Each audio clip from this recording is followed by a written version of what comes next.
तारिक रहमान ने अपने पहले बड़े विदेशी दौरे के तौर पर न सिर्फ चीन को चुना है, बल्कि इस दौरे में जिस तरह के समझौते किए हैं ना इन्होंने, उसके बाद साउथ एशिया का पावर बैलेंस डगमगाने लगा है। और मैं बहुत डिटेल में आपको समझाऊंगी। बांग्लादेश ने चीन के साथ जो अपनी तीस्ता नदी है ना, उसके लिए समझौता कर दिया है। जो मोंगला पोर्ट है उसके लिए भी भारत का साथ छोड़कर उसने चीन का साथ दे दिया है। साफ है कि भारत पर दबाव बनाने के लिए ही चीन ने बांग्लादेश को मोहरा बनाया और चीन की यह पूरी स्ट्रैटेजी भारत के चिकन नेक तक पहुंचने की है। चिकन नेक का सीधा मतलब क्या है? चिकन नेक का मतलब क्या हुआ? रवि बताओ जल्दी। चिकन नेक का मतलब क्या हुआ? चिकन क्या? मुर्गा। नेक मतलब गर्दन। मुर्गे की गर्दन कैसी होती है? अरे टेढ़ा नहीं भैया, पतला सा होता है, पतली सी गर्दन होती है। यहां इसका मतलब मुर्गे की गर्दन है, यानी चोक पॉइंट।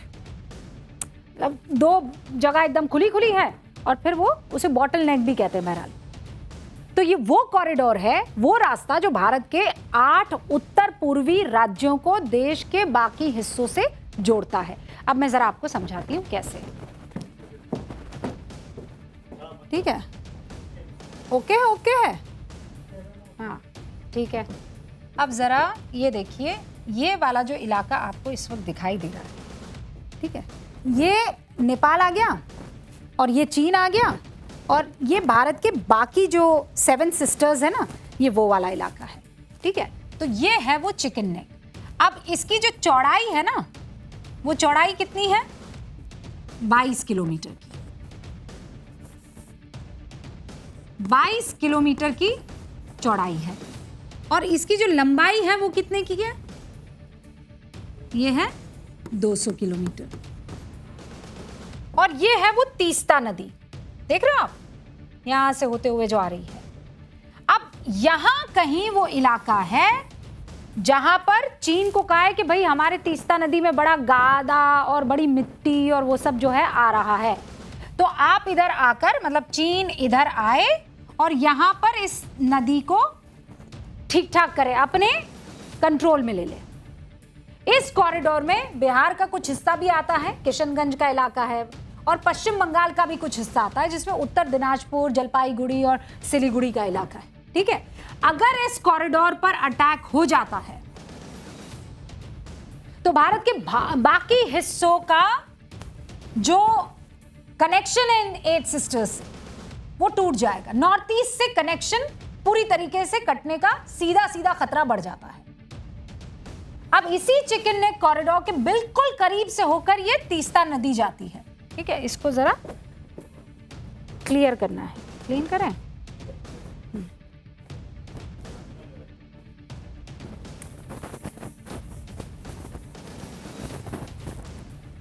ये जो नदी आप देख रहे हैं ना, ये है तीस्ता नदी, दिखाई दे रही है ना, ये तीस्ता नदी है। अब ये जो तीस्ता नदी है, थोड़ा सा पेन का वो बढ़ाती हूं मैं। हाँ, तो अब क्या चाह रहा है बांग्लादेश? बांग्लादेश चाह रहा है कि आप भैया इस वाली साइड आ जाइए, इस इलाके में, और यहां पर आकर आप इस नदी का ख्याल रखना शुरू कर दीजिए। ठीक है, अब यहां अगर चीन आ जाएगा तो चिकन नेक कितना दूर रहेगा? अब वो दूसरा वाला ग्राफिक जरा इस पर डालिए। ठीक है, दूसरा वाला ग्राफिक डालेंगे तो लोगों को ज्यादा अच्छे से समझ में आएगा। तीस्ता नदी जो गुजरती है बांग्लादेश में, उसके बाद वो चली जाती है, और जिस पॉइंट पर तीस्ता नदी बांग्लादेश में पहुंचती है, वहां से कौन सी चीजें शुरू हो जाती है? वहां से सिलीगुड़ी यानी चिकन नेक की दूरी जो है वो करीब 100 किलोमीटर हो जाती है। ये देख रहे हैं आपको, ये बांग्लादेश है, ये बांग्लादेश है, ये हमारा चिकन नेक का इलाका है। ठीक है, अब यहां पर वो कह रहा है कि आकर आप अपना डेरा जमा लो, और ये कितना दूरी पर है? ये महज 100 किलोमीटर की दूरी पर है।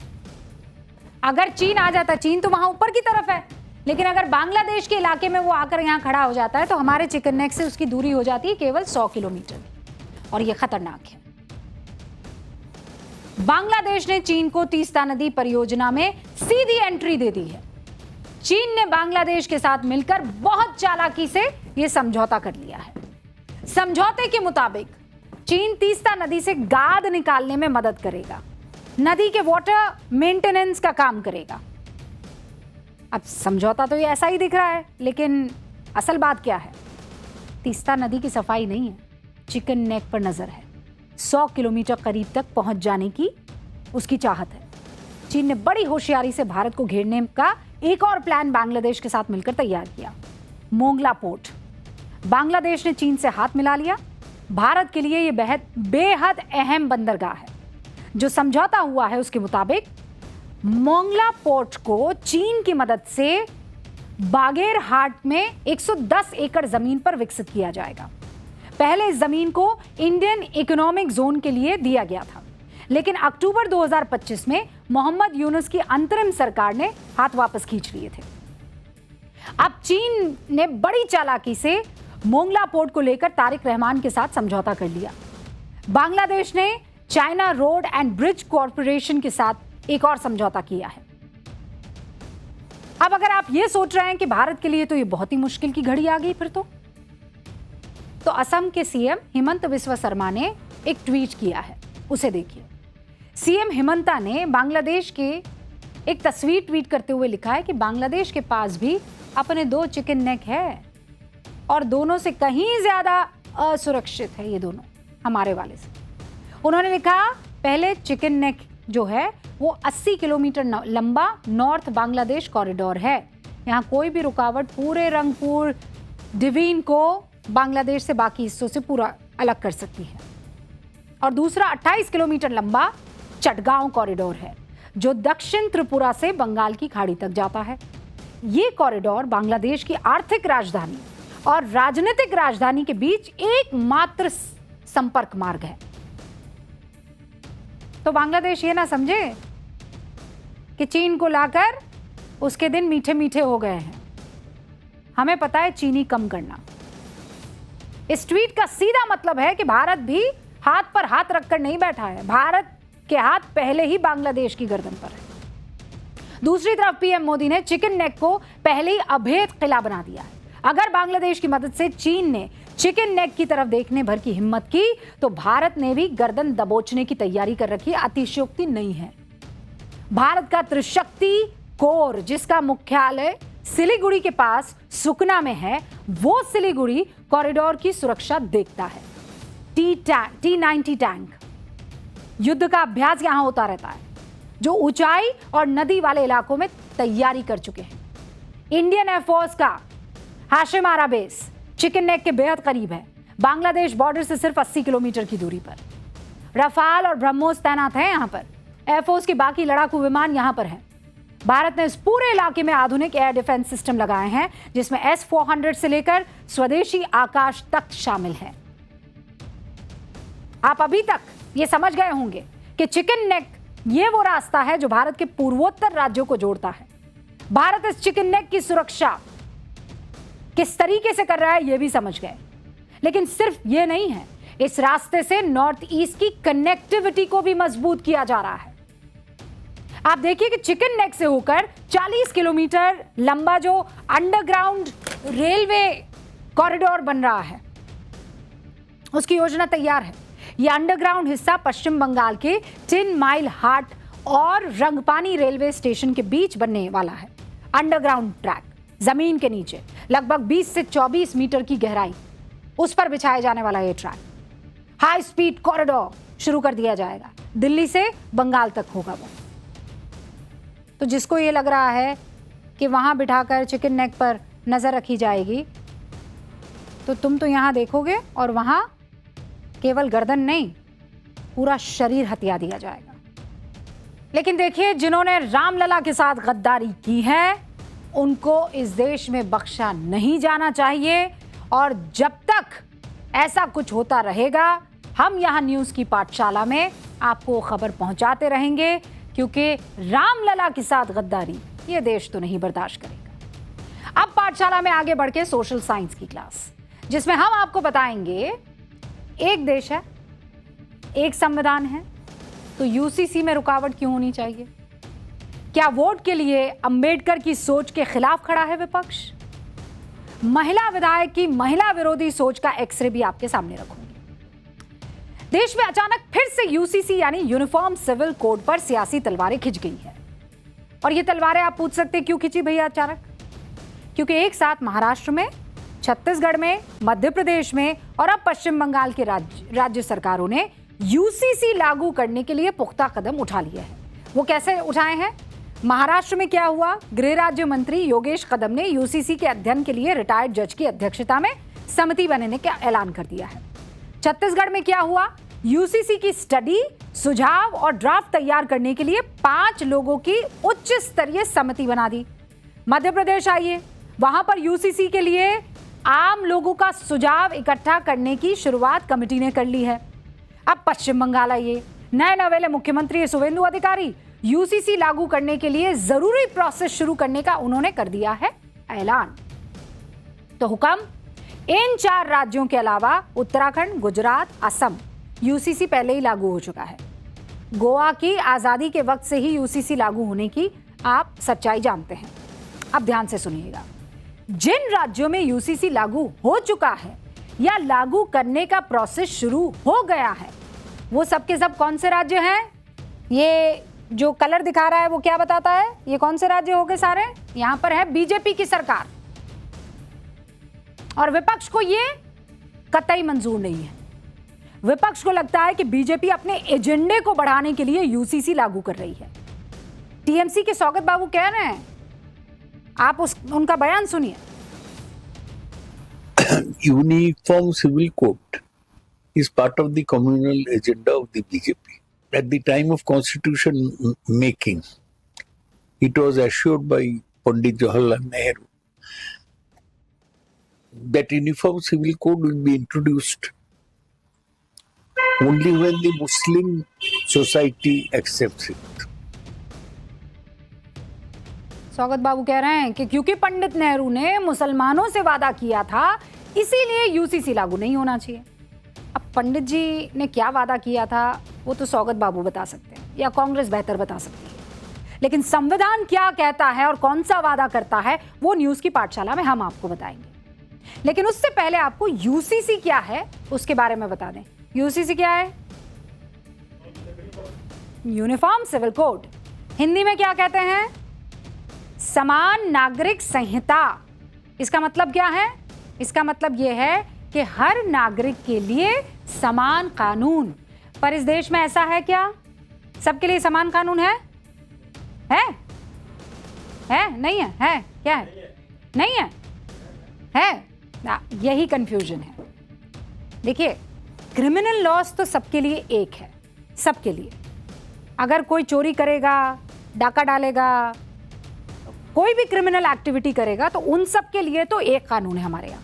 लेकिन सिविल मामले, यानी आपकी शादी हो गई, आपका वली अहद कौन होगा, यानी उत्तराधिकारी कौन होगा, आपकी संपत्ति का क्या होगा, आप बच्चा गोद लेंगे तो किस तरीके से लेंगे, तलाक देनी है तो उसका क्या प्रोसीजर है, ये सारी चीज़ों के लिए देश में एक कानून नहीं है। इनको कहते हैं सिविल मैटर्स। हर धर्म को मानने वाले लोग अपने अपने धर्म के हिसाब से इन सिविल मैटर्स में काम करते हैं। मतलब जो धर्म का नियम है उसका पालन करते हैं, इसकी आजादी है। ठीक है। अब देश में ऐसे कई लोग हैं जो कहेंगे तो फिर ठीक है ना मैडम, जैसा चल रहा है चलने दीजिए, जैसा असद ओवैसी साहब कह रहे हैं। और वो तो एक कदम आगे बढ़ रहे हैं, वो कह रहे हैं यूसीसी तो संविधान विरोधी है। सच कह रही हूं, वो ऐसा कह रहे हैं, सुनिए। हमारा मानना यह है कि यूनिफॉर्म सिविल कोड के नाम पर उत्तराखंड में, आसाम में, गुजरात में आपने यूसीसी के नाम पर Hindu marriage law, Hindu succession law, Hindu divorce law और हिंदू कल्चर्स को आप यूसीसी का नाम देकर दूसरे रिलीजियंस पर इंपोज कर रहे हैं, जो आर्टिकल 25 का ग्रेव वायलेशन है ना। तो ओवैसी साहब ये कह रहे हैं कि संविधान के अनुच्छेद 25 में उन्हें आज़ादी मिली हुई है और जिक्र करके वो यूसीसी को संविधान विरोधी बता रहे हैं। अब ये बताइए, संविधान में जो ये अनुच्छेद 25 है वो क्या है? आप लोग जानते हैं? ठीक है। संविधान का अनुच्छेद 25 ये कहता है कि प्रत्येक व्यक्ति को किसी भी धर्म या ईश्वर में अपनी आस्था, अपनी अकीदत रखने का, उसका पालन करने का पूरा का पूरा फ्रीडम है, मतलब पूर्ण स्वतंत्रता है, पूरी आजादी है। यह है आर्टिकल 25। इसी अनुच्छेद 25 को दिमाग में रखकर ही तो एनसीपी अजीत पवार गुट की विधायक सना मलिक ने महाराष्ट्र विधानसभा में एक बयान दिया, और वो मैं आपको बाद में बताऊंगी कौन सा बयान दिया, मुझे याद दिला दीजिएगा, हाँ भूलिएगा मत, ये सना मलिक वाला बयान, ठीक है, आगे बताऊंगी।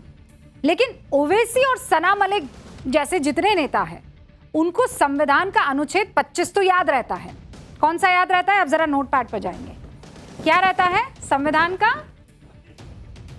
हाँ, संविधान का अनुच्छेद 25 तो याद रहता है, लेकिन जो याद नहीं रहता है वो क्या है? नोट पैड पर जाएंगे भैया, ये एंड्रॉयड आया है, बोर्ड बाबू को अब हम समझ गए हैं, अब हमारी बात सुन लेते हैं।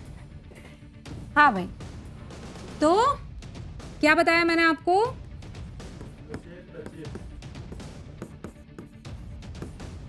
अनुच्छेद 25, इसी का हवाला बार बार दिया जाता है कि हमें अपने धर्म का पालन करने की इजाजत है। लेकिन मैं आपसे ये पूछती हूं,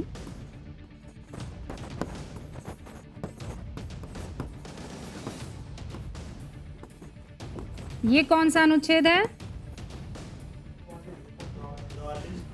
अनुच्छेद 44 के बारे में क्यों नहीं कोई बात करता?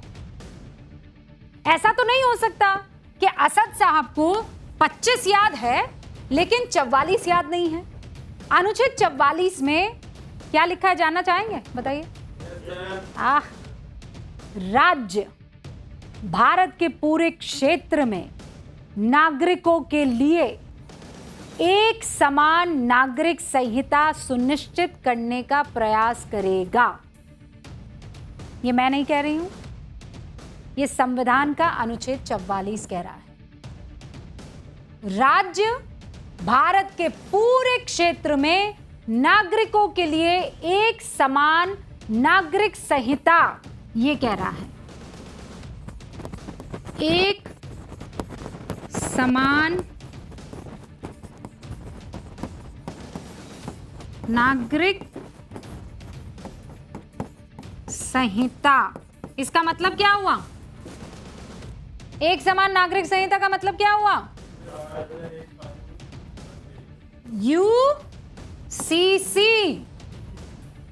यूसीसी के बारे में कोई और नहीं, अनुच्छेद 44 हमारे संविधान का कह रहा है। क्लियर बात है। यानी आपको अपने धर्म मानने की पूरी स्वतंत्रता है, मुझे भी है, आपको भी है। लेकिन आप कितनी शादी करेंगे, तलाक का नियम क्या होगा, संपत्ति का बंटवारा कैसे होगा, आप बच्चे को गोद कैसे लेंगे, इसके लिए हर नागरिक के लिए एक कानून होना चाहिए। होना चाहिए कि नहीं होना चाहिए? मतलब ऐसा हो सकता है कि मैं एक धर्म की हूं तो मेरे लिए शादी के मतलब अलग होने चाहिए, आप अलग धर्म के हैं तो आपके लिए शादी के मतलब अलग होने चाहिए। मेरे यहाँ संपत्ति का बंटवारा अलग होना चाहिए, आप चूंकि दूसरे धर्म के हैं आपके यहाँ संपत्ति अलग तरीके से बंटनी चाहिए। संविधान कह रहा है कि यूसीसी लागू होना चाहिए। यूसीसी लागू करके कोई भी राज्य सरकार गैर वैधानिक काम नहीं कर रही है, बल्कि बाबा साहेब अंबेडकर के सोच के मुताबिक काम कर रही है। क्योंकि 23 नवंबर 1948 को संविधान सभा जब संविधान के ड्राफ्ट के लिए चर्चा करने को इकट्ठा हुई थी, तो पहली बार संविधान सभा में यूनिफॉर्म सिविल कोड का मसला उठा।